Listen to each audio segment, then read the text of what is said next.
Hello. We're back with another deck profile. This time we have green Nidhogg with AncientTroymon. This is a color that's not really being played in BT6 format currently, so I thought I'll give it a try and played at the regionals today at OCE. We came 41st, which is, it's alright. Not the best outcome for me. Um, didn't really play too well today, but here's the deck, here's the idea. I went 3-3 by the way, in 6 rounds. I think if there was one more round and I win, given that I win the next one, I would be in top 32. But since there's only one winner after round 6, then it stops there. So yeah, let's get into this deck.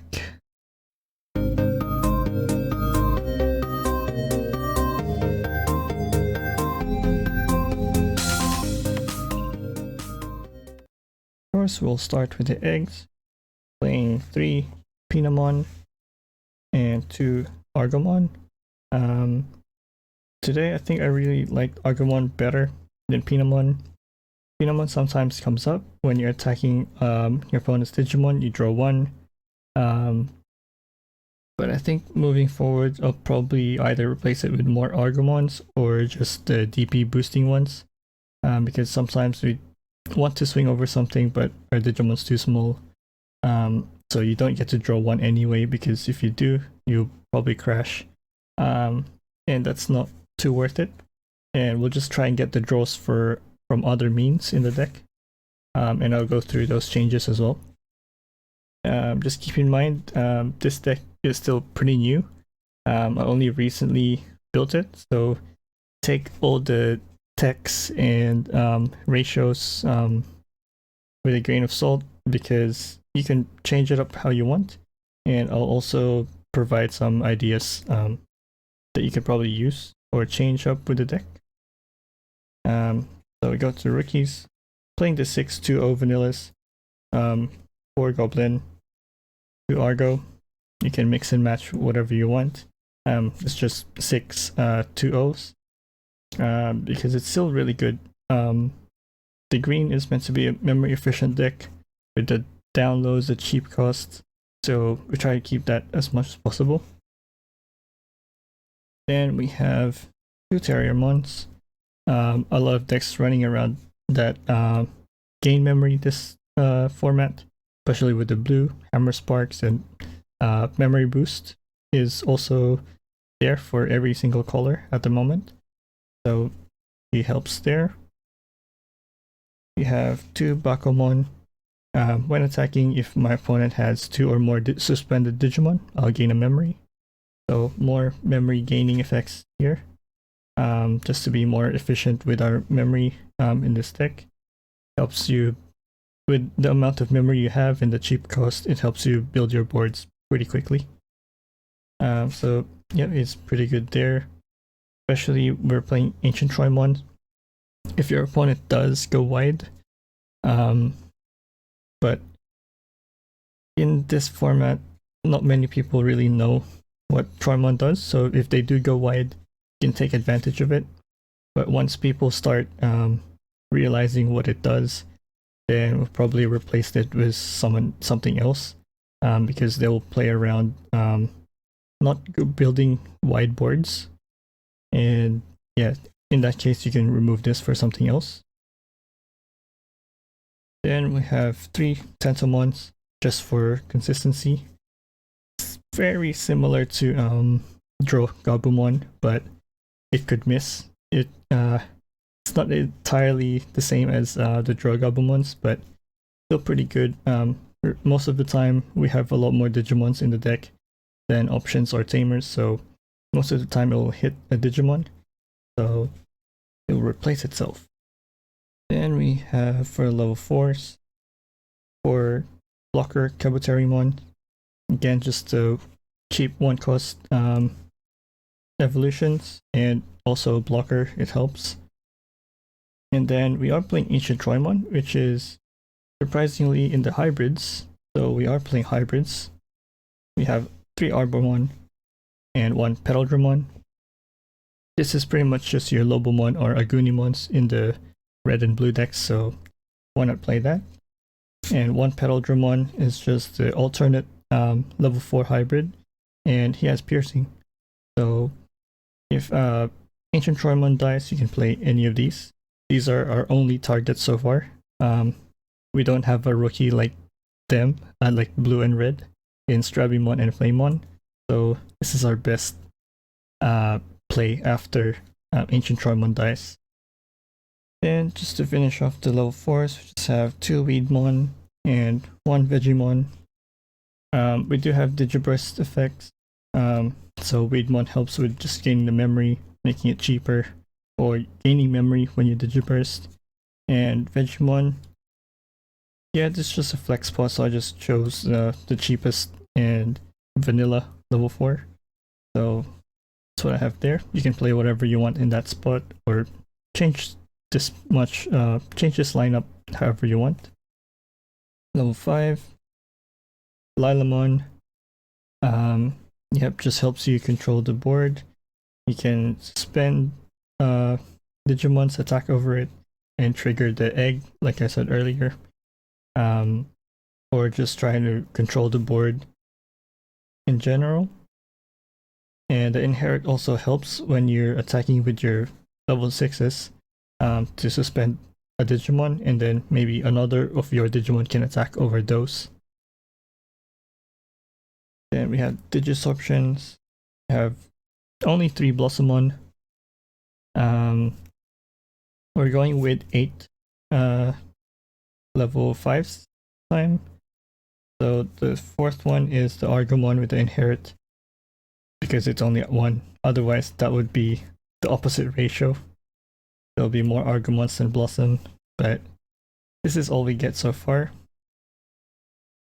And then 1 Cherrymon, just a cheaper 5 cost, cheaper level 5, and also happens to be a blocker and 8 play cost, which is pretty important against the Jolt Schwarmer.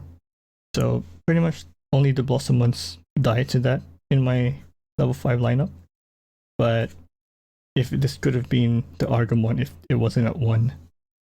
You can't really have any replacement for this just because of the Digisorption aspect. But yeah, that's all we can do for now.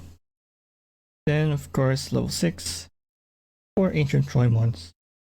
So if you don't know what AncientTroymon does, every time your opponent attacks, you can suspend up to 2 of their Digimon that does not have a blocker.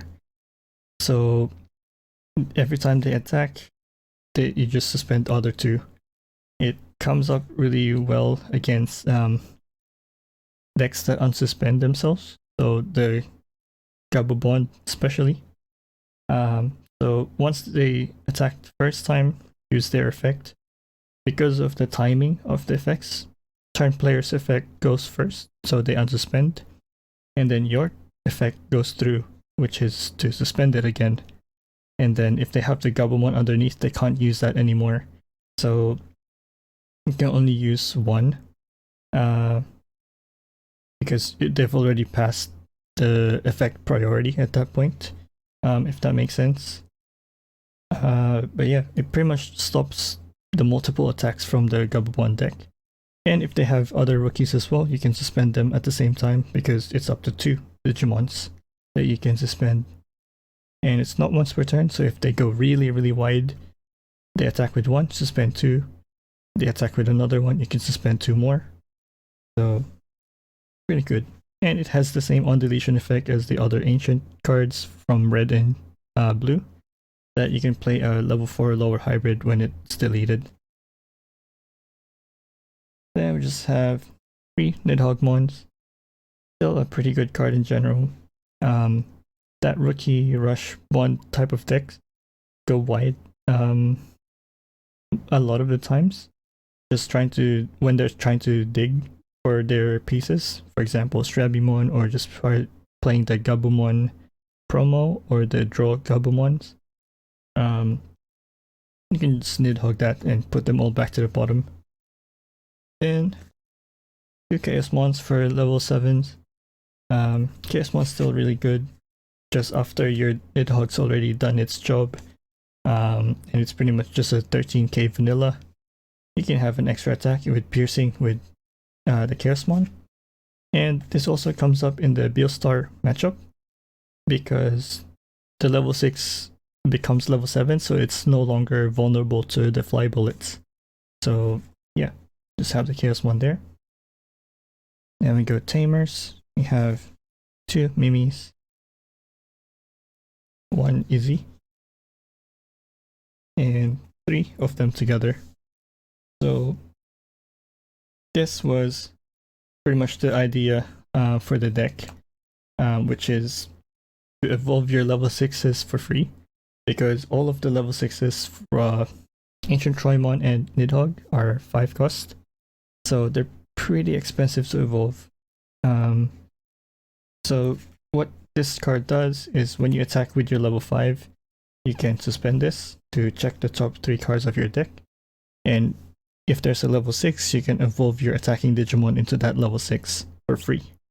So that's really, really good. You can get AncientTroymon for free on top of your Lilamon. So what I usually like to do is use the Lilamon effect to suspend something smaller than Lilamon.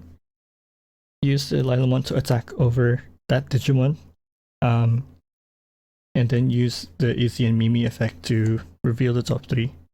If it hits, if you hit a level 6, then cool, you get a free level 6. Otherwise, you're just attacking the lower DP Digimon anyway, which still puts you in an advantage. So that's why I have this.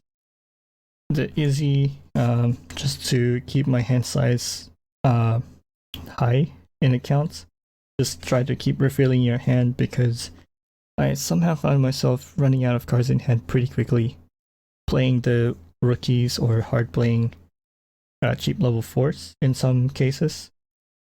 Yeah, probably bump this up, and then a lot of people will eventually learn how to play around this Izzy and Mimi, so probably can cut these and maybe have more Izzies or more Mimis. Or we can play the Smashed Potatoes, which makes your level 5s that are normally 5 cost become 3 cost evolutions. So the Smashed Potatoes effect, I'm pretty sure it reduces the evolution cost of your level 6 to by 4, and it's 2 cost. So the 5 will become 1 cost, and then using the option is 2, so pretty much a 3 cost. So you just need your Mimis, and yeah, you can evolve into Nidhogg and AncientTroymon or 3. Then we can go to the options. 2 memory boost and 1 hidden potential. So yeah, the Smashed Potato is pretty much a weaker version of the hidden potential, but you don't have to suspend if I remember correctly. And then we can just play more memory boosts as well for consistency. So yeah, that's the idea of the deck. Take that as you will, and it's just another fun deck that I took today at regionals. Not expecting to do well, but 3-3 is still not too bad. So yeah, thank you guys for watching, and see you in the next deck profile or video. I could always be the one you wanna call when it's cold outside. I will always be the one that's right here.